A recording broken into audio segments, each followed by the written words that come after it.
This is a book review of Wanted, the world's most dangerous supervillains from DC Comics. Came out this year, 220, and includes approximately about 240, 260 odd pages.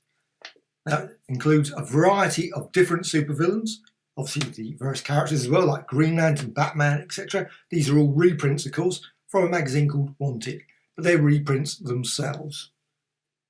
So Captain Cold, the Clock King, Sargon Grundy, the Mist, Masterman, etc. And you can see all the covers there. There were 9 issues of this magazine, and it was a really good magazine. I got quite a few of them at the time, in the 70s. And, well, the stories are from the Golden Age as well as the Silver Age. Predominantly the Golden Age. There's a lot of Golden Age stuff.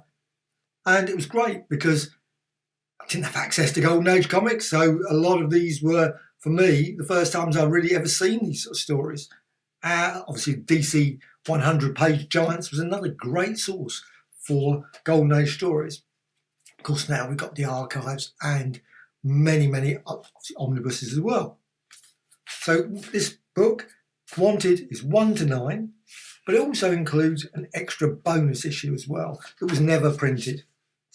So you've got the variety of different characters there, and the stories starts from 1972 all the way through to, when was the last issue?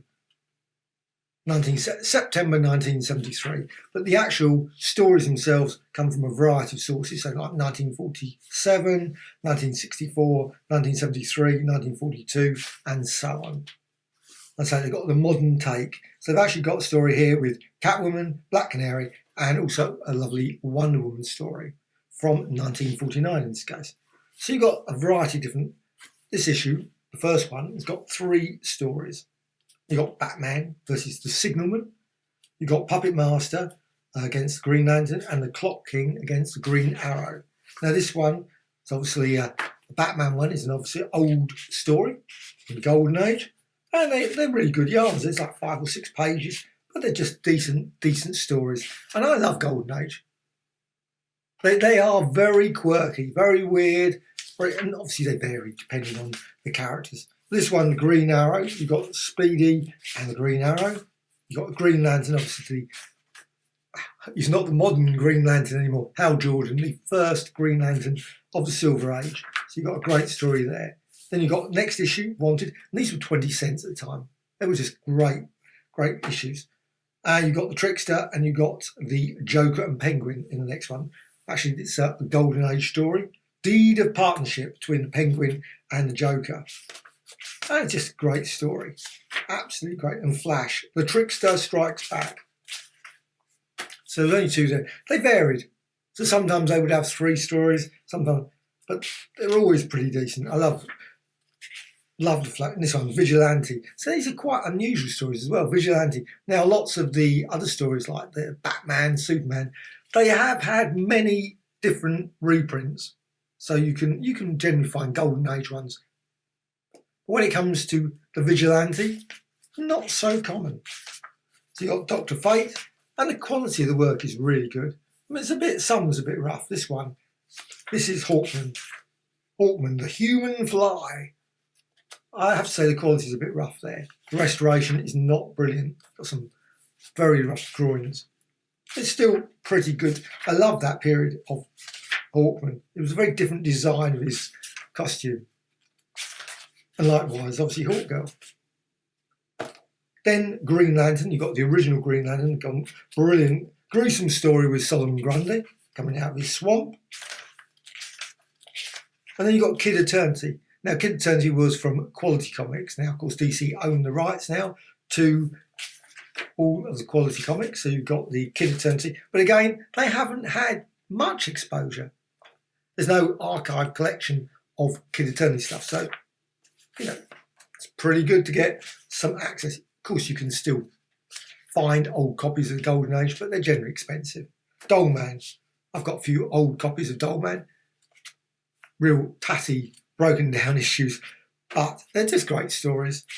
So you've got his little saucer that he flies around in the sky. Obviously, the man in the iron mask. Slightly taking the story from somewhere else, methinks. I think that's been done before. I love that film.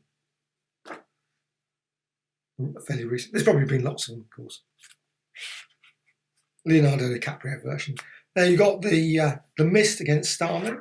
And that's again a Golden Age one. And you've got Sargon the Sorcerer. Now, I imagine that Sargon the Sorcerer hasn't been reprinted that often. So you've got a great Sargon the Sorcerer. Wildcat. Again, it's just great stories. Just all the way through, you've got again another Flash. You've got Superman. Actually, Superman features very little. It's very weird that I would have thought Superman would have had a lot in this, but he doesn't. So you've got Sandman. And then you got to the last one, you've got Batman, of course, Catwoman. Now, that's an old one, of course, as well. And that's really, really sharp restoration. That is just beautiful. It's really been cleaned up. So some issues really look brilliant. And I think this probably looks better than what they would have ever been in the original Wanted magazine. Then you've got, now, sadly, that's not the case for this one. Johnny Thunder story. Black Canary initially appeared in the Johnny Thunder before she got her own strip in the Flash comics. So these were quite 87, 88 sort of issues back in the late 40s. And then you got brilliant the Wonder Woman. I love Wonder Woman. The H.G. Peters, just superb stories. Yeah, I love the omnibus editions for. So there's all the comics. And there's the cover. An absolutely superb collection of magazines. I would love to see DC bring out more of these sort of lovely things. Of course, even better if they brought them out oversized, but this is still pretty good.